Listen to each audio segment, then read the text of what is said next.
If when you clicked on this video, one of the habits that came into your mind of habits that you're gonna need to break before you join the Army, and you thought of alcohol, you might be an alcoholic.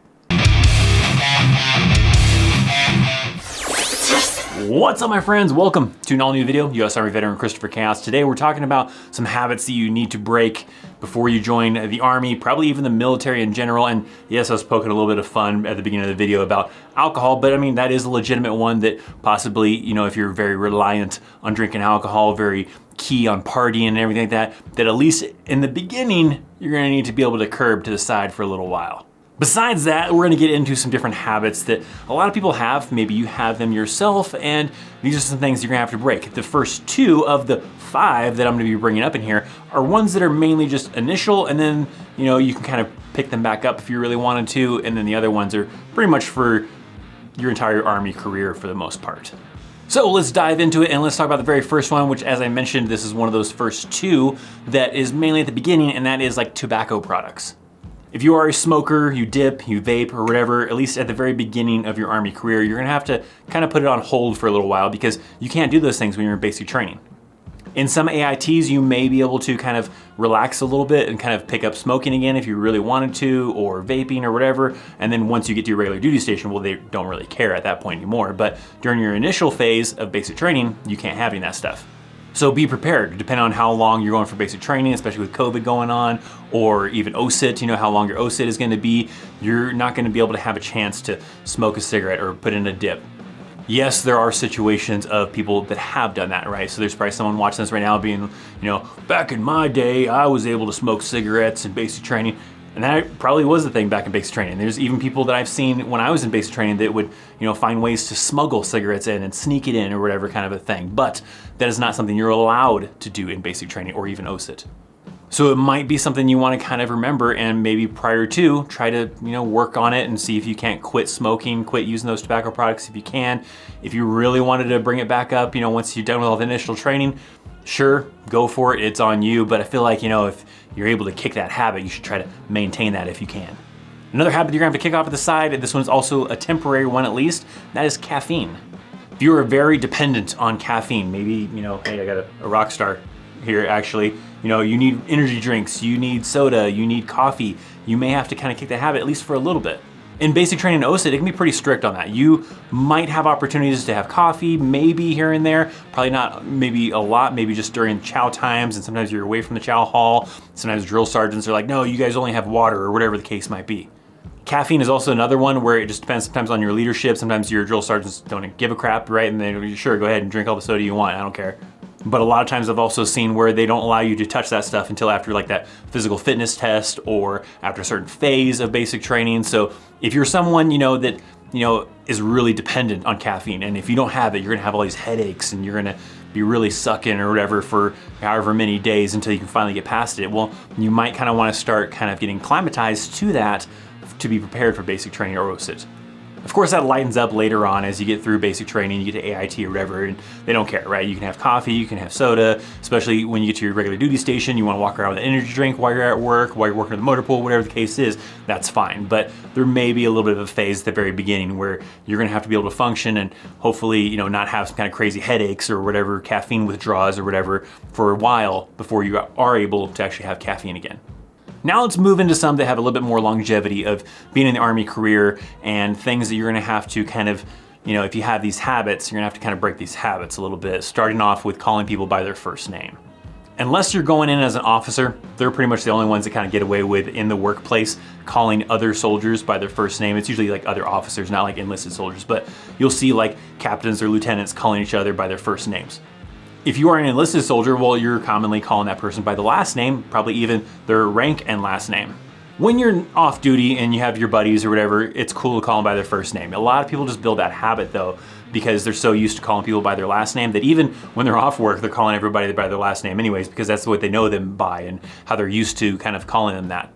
But mainly when you're at the workplace or whatever, and there's other, other ranking individuals around, it's kind of a strict thing, right? They kind of frown upon it. There might be some leadership that's cool with it and they don't really care, but your majority of individuals, yeah, they want you to address that person by their rank and their last name. So you have like Bill Smith, right? Whatever the case might be, and he's a specialist. Well, Specialist Smith is what you're calling them, sometimes even Smith. A lot of times you're calling them just by their last name when you're the same rank. A lot of times that just depends on like the culture or the unit or whatever, but like if you're a private and that person's a specialist, well then you probably call them Specialist Smith. But if you're both specialists, then a lot of times you're like, hey, Smith. But again, that one just really depends. I mean, that's not always the case, but you just kind of have to feel for it and kind of see what the other soldiers are doing that have been there for a while and see how to address each other. You definitely can't do that with NCOs, and you shouldn't be. At least you should be calling them Sergeant or Sergeant Smith or whatever their case is, or First Sergeant. So it's definitely really strict with like NCOs, but your E4 and below kind of individuals, a little bit more relaxed depending on the individuals, depending on the unit. If you're also someone that has like a lingo of like using bro and dude and all that kind of stuff all the time, that might also be a habit you're gonna need to work on. If you're just around like another soldier that's your buddy, whatever the case is, you're working in the motor pool, you're talking to that person, you're like, hey bro, can you hand me that wrench, whatever the case is, right? That's probably fine. But if you have such a habit of doing that all the time and you do that around the wrong people, then that can cause issues because they'll be like, that dude's not bro, that's specialist so-and-so, that's private so-and-so, whatever the case is, right? So you're gonna have to kind of, control that. And if you're in that situation where you can, then cool, no big deal. But if you're like, hey bro, hand me that wrench, and you did that to a specialist, you're a PFC, and there's some NCOs around, they might have a problem with that. Like I said, not a big deal if it's not a habit. If you do that, but it's not necessarily a habit, then you're probably fine. But if it's a habit and you find yourself in that kind of situation where you do that all the time, you constantly calling people bro, dude, or something along those lines, not specifically those two words, then that might be something you need to work on so that you can remain professional in the environments when you need to be professional. When you're off work, you're out at the clubs, you're out at the bars, you're out at whatever, hanging out with your friends or whatever, call them bro, dude, whatever, not gonna be a big deal. But in the workplace, you need to be able to kind of control that. And then the fifth thing that I kind of want to mention is kind of if you're a casual type of person, the type of person that likes to have their hands in their pockets, lean up against the wall, whatever the case is. I'm imagining there's a wall here, I guess. Those are kind of things that can, get you in trouble, right? Obviously the hands in your pockets, that's not allowed. That's against Army regulation. There is a specific regulation in the manual in AR 670-1, which covers wear and appearance of the uniform and how you're supposed to conduct yourself. And there is a specific area in there that says you're not allowed to have your hands in your pockets other than to retrieve items momentarily. So if you're used to that, you're used to kind of like when you're not doing anything, you're hanging out or whatever, and you're in uniform, putting your hands in your pockets, you're gonna get in trouble for that. You're gonna get yelled at. If you're off duty, no big deal, right? Nobody cares as long as you're not in uniform. But if you're in just civilian clothes and your hands in your pockets, not a big deal. In uniform, it is gonna be a big deal. The leaning up against the wall thing, you're gonna get crap for that, right? A lot of times, they'll be like, what are you holding that wall up? Why are you leaning up against that wall? That's kind of like the common expression a lot of people use. So you don't wanna get used to that. Like if you wanna, chill out up against the wall, then, there are environments where that can cause you to get yelled at. There are also times when nobody's gonna give a crap, right? You've already been in the Army for a little while and you're doing this in the motor pool, whatever, probably not gonna be a big deal unless some higher ranking individuals come around, then they might wanna throw a fit about it, whatever. But especially in basic training AIT, you can't do that at all. So it is a key thing, like in that initial training of leaning up against the walls. They always want you away from the walls, no leaning up against the walls, stand at parade arrest, all that kind of stuff. When you get to your final unit, there's gonna be times and places where that'll still kind of apply, where you're gonna get yelled at or you're gonna get some flack if someone catches you leaning up against the wall, and then other times where nobody's gonna really care.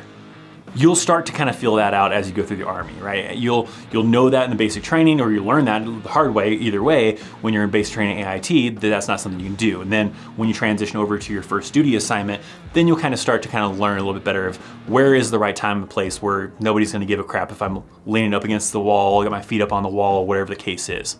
For my veteran viewers out there, those who are currently in the Army, in the military, or previously served in the military, love to hear in the comment section down below, what are some habits that maybe you had to get rid of, that something you were just stuck on, before you joined the Army or the military, and that was not acceptable once you got in the military, and it's something you really had to work on. Love to hear about them down in the comment section, maybe help out some of those other soldiers to maybe get their brain going and thinking about things that maybe they have. Hey, so fun fact, even though you're allowed to join the Army at the age of 18, did you know that you can't join the Special Forces at the age of 18? If you didn't know that, you should check out this video right here to tell you all about how to join the Special Forces and the requirements. If you've already seen that and you already know the information, well then maybe check out this video. This is one of my most recent videos that you can check out, learn a little bit more about the Army or some fun stuff. Links in the description for Instagram, for Discord, all that fun stuff. Leave a like. I'm ChristopherChaos and I'll see you next time. See ya.